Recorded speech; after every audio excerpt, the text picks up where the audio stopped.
What's up, Ride Warriors? We are here today to do a quick unboxing and setup of the brand new NXT Takeover Wargames playset by Mattel. Now, as you can see, this is the famous double cage that was made famous by the old WCW Wargames pay-per-views that they've now started doing in NXT. I believe this is a ringside exclusive. So we're going to take this out of the box here real quick, see what's up. And you can see we're going to have multiple cage pieces. The first thing I noticed right off the bat here, these cage pieces are very dark, a very dark gray, not kind of almost like a gunmetal, not really, a pure silver that I kind of thought they were going to be based on the box. We'll see if I like that better or not. I'm not sure. We got some other stuff here with some ladders. Oh, the ring ropes. Got some cool ladders here as well. More cage pieces in the box. And then, of course, we have the two main rings here as well that are in the box too. So what I'm going to do is I'm going to take all these pieces, set them up for you. There's no reason to sit here and watch me, do that.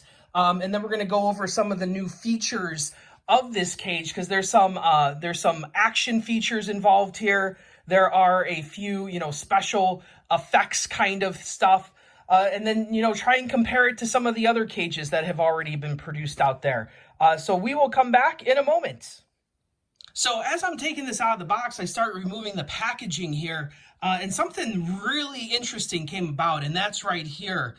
These are, standard ring turnbuckles with the ropes. What you might notice, though, is that these are the first time I think I've ever seen rubber ropes used on a wrestling ring before. Almost always it's some sort of elastic, just some sort of that, just string, usually with that elastic band in the middle, always cloth-like. I know back in the old San Francisco toy maker days, they almost used like hair tie material that was super thin for their rings, but never have I ever seen rubber ropes on a ring. So we'll see how I like that too. I'm not quite sure what the purpose of that is, but definitely rubber ropes here. Just thought I'd note that. We'll be back in a minute again. So far I've got the two rings set up with their ropes and the turnbuckles. Like I said, they have those rubber ropes, the first time I've ever seen that. These are some of the older Mattel rings, so they do not have the changeable side pieces on the side. Some of the newer rings, you can flip the side pieces around to reveal different events and stuff. So these are some of the older rings that you probably saw more in the beginning of the run as well. They do have the spring-loaded action mat. They're all black completely from top to bottom with those white ropes. They're pretty striking, pretty cool looking overall, if you ask me. So I'm going to continue setting this up, putting all the cage pieces together, and we'll be back after this. Welcome back. So at this point, I do have the first half of the cage set up. You can see that there's little clips at the top where they clip into, but there's also these newly designed like turnbuckle clips here as well. So they each clip into the sides there, and you can see exactly how they're holding the cage to the turnbuckles, as well as keeping the cage together. You can notice that if you look down, there is some space in between the cage to, the ring posts. This has been an issue with a lot of different cages over the years. So it's nothing new here. It's something that we just come to expect. There are very few cages that connect extremely well to the ring itself. So I'm going to build the second half here, and then we're going to go over some of the features of this ring. Okay, guys, so you can see that the cage is completely assembled now. The stickers I put on the sides as well. I don't put usually the WWE stickers in the middle of the ring, or I think it looks weird for an NXT ring to have WWE stickers on it. I wish they would have just made NXT stickers. Probably would have been a lot cooler if they did that for this purpose. Some things I don't like right off the bat, okay? You can see here that where the two cages meet is a huge opening. I get why that is there, because they want to use as few pieces as possible. So each ring basically has 3 cages. You can see 3 sides, 1, 2, 3, and then 3 on the other side. But a little piece to connect the 2 right here would have been amazing. It just looks very, very strange to have this huge opening in the middle. Another thing I'm not a huge fan of is the fact that the cage door is on the side, like by the entrance area. I went to the 2019 War Games. The cage door, if you're looking at a camera shot, would probably be right here on one of the long sides of the rectangle of the 2 rings. I looked at pictures of 2018. The cage door was there as well. I'm not quite sure why they put the cage door on the side when they could have easily put it on one of these 2 flat pieces. I guess I could change that myself if I wanted to. The instructions kind of say not to, but I think I'm going to make that change myself here now that I'm thinking about it, and move the cage door to probably right over there on that side. So the instructions are a little bit unclear. Some issues I had with putting it together, these little turnbuckle clips takes a little bit of time to figure out how to do them, but once you do, it's like, oh, well, that makes sense.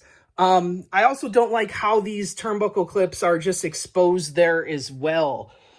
Just very awkward overall. The one cool thing is, though, is that there's this center piece, and it consists of 2 separate pieces, and you can see that it has some clips that they just slide right into the spring, between the spring ring and the ring mat.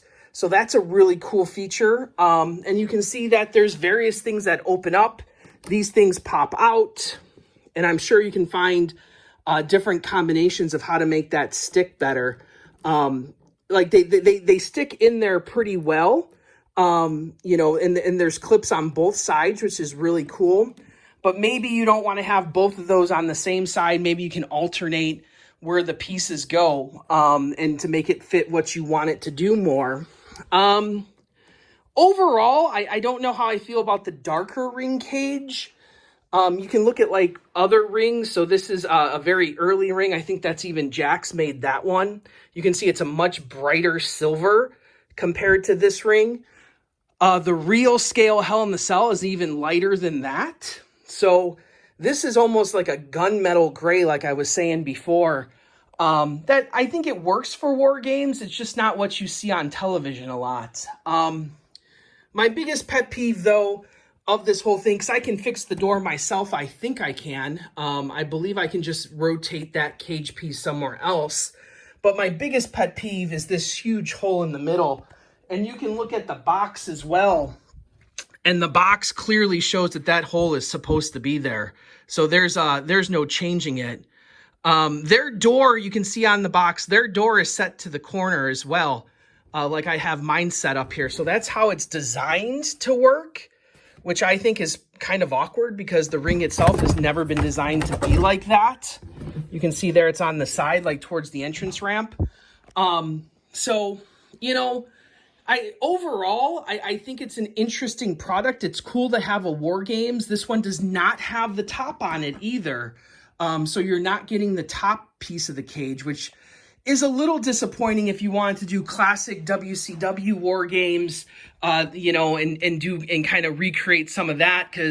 But the issue with the top pieces, like with the Hell in the Cell, is it's very difficult to see inside and what's going on in there. So for display purposes, having it open might be the better thing to do. But if you're trying to get accuracy to maybe the old WCW War Games, that is not going to be helpful to you at all. And like I said, so this is an exclusive right now. We don't know if it'll be released separately to mass retail later down the road. Right now it's got a pretty hefty price tag of, I think it was $80, if I recall correctly. So you're talking about a sizable investment for basically 2 standard rings that, sell for 15 to 20 bucks at a store, and then a couple of cage pieces. You also get some accessories as well, You get a, you know, a ladder for inside. You get a taller ladder for inside as well. It also comes with one chair and one table that you can use. No ring steps. You'll have to provide those on your own, I guess. So I don't know. Overall, I can't say that I'm super disappointed with it. I think this is an average buy at best. You know, it's cool to have that double ring, to have that double cage. I wish there was some better execution of some things. I do think some pieces are pretty well executed. How it ties to the ring seems pretty solid, except if you try to move the whole thing at once, because really the only thing holding these rings together is this one little piece up here. So if you try and move the ring together, it falls apart very quickly, especially if you have any figures inside of it. So I would definitely set it up exactly where you want to have it at the end of the day. So I'm going to put some figures in here to give you some sense of scale and how big they are compared to the ring. And then we will call it a day. So we'll be back in a moment. So now we've got the whole ring set up. I've put some figures on the inside so you can kind of see for sense of scale how much bigger they are. This is not an official scale ring, so it's going to be a lot smaller. You can see that it comes with 2 ladders, a table. I also threw in one of the new AEW Cody Rhodes figures to give you a sense of scale there with him. You can see they can stand up on the top of the cage. If you put them up against those ropes, you know, there's a pretty good amount of space there that they're the correct height. It's just that the ring's a lot smaller. You can put them on in the middle there. You know, this also seems a little bit big to me, but looking at reference pictures, it may or may not be correct. You know, you can do like some suplexes there, do some moves there between the 2 rings. But you can see now with figures, that's a pretty good display piece. The other thing I did is I did move that door to the side. So that's something I would highly suggest that you do as well, to try to get an accurate depiction of what this ring would look like. But overall, you know, I think this ring is pretty cool.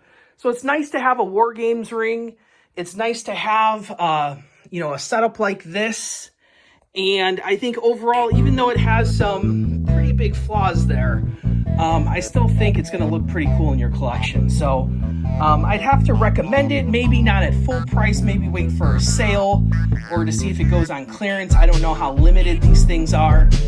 So you may not be able to wait if you absolutely want it. So that's going to be a decision for you and your collection. But that's all I have here for today. So as always, ride on, Ride Warriors.